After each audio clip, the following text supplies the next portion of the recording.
Hi, I'm Julie. Welcome to the SoCal Garden Haven. Come along with me as we explore my Southern California garden, discovering what's growing, and finding a little peace and happiness along the way.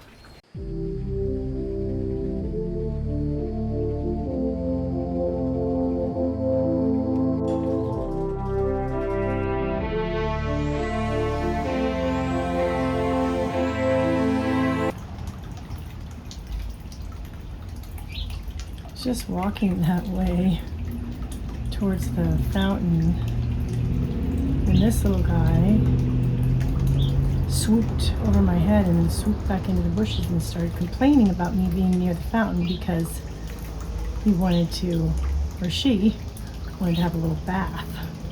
So I left and told her to go ahead, get her bath, and then I could get it on camera, which was really cool.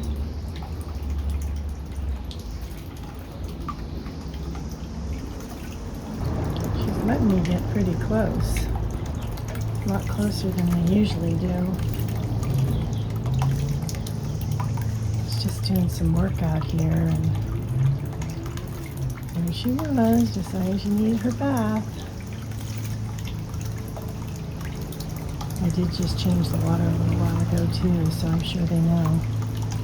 I recently moved a plant, it's an alocasia, closer to the fountain, and I wasn't sure if the birds would like it, but looks like they love it because they get to perch there before they go back in for another little bath.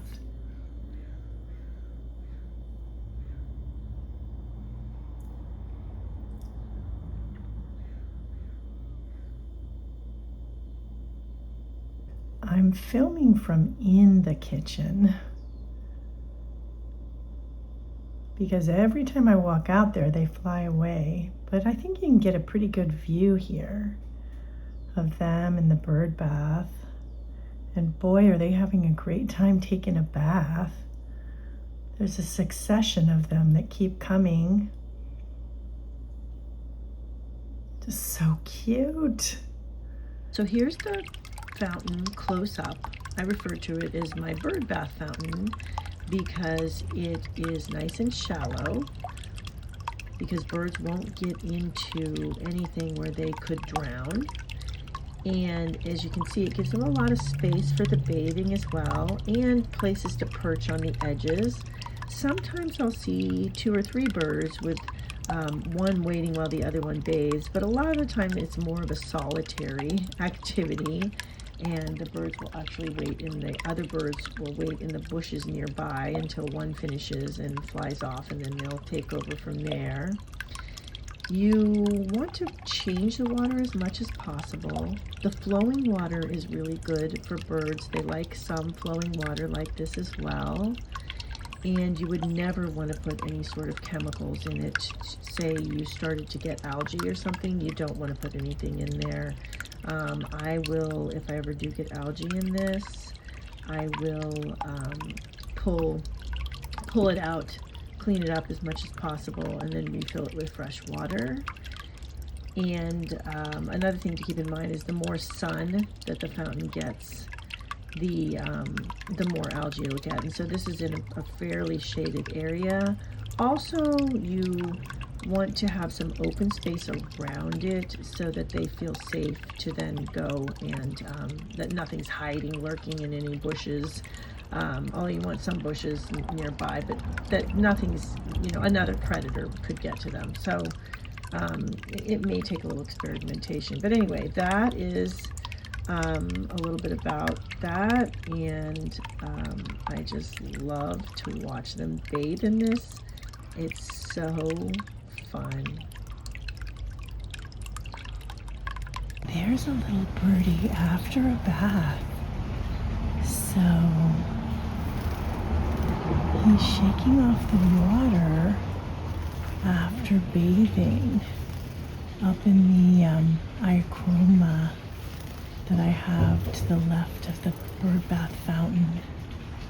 So interesting. And I did just see him in the fountain, but I didn't catch it in time. but you saw some from the other clips of them.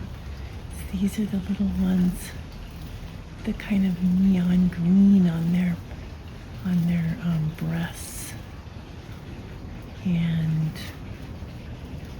here's another one. And that's a different type of birdie. Probably waiting to get to the fountain bird bath. Hopefully I'm not messing them up because I'm fairly close to it.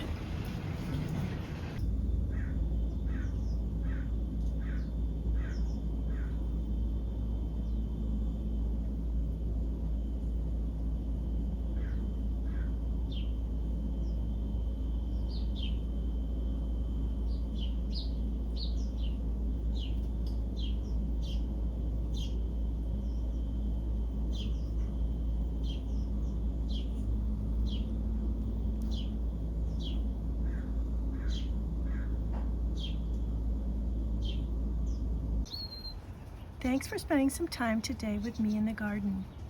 If you enjoyed being here, feel free to subscribe and come back again soon.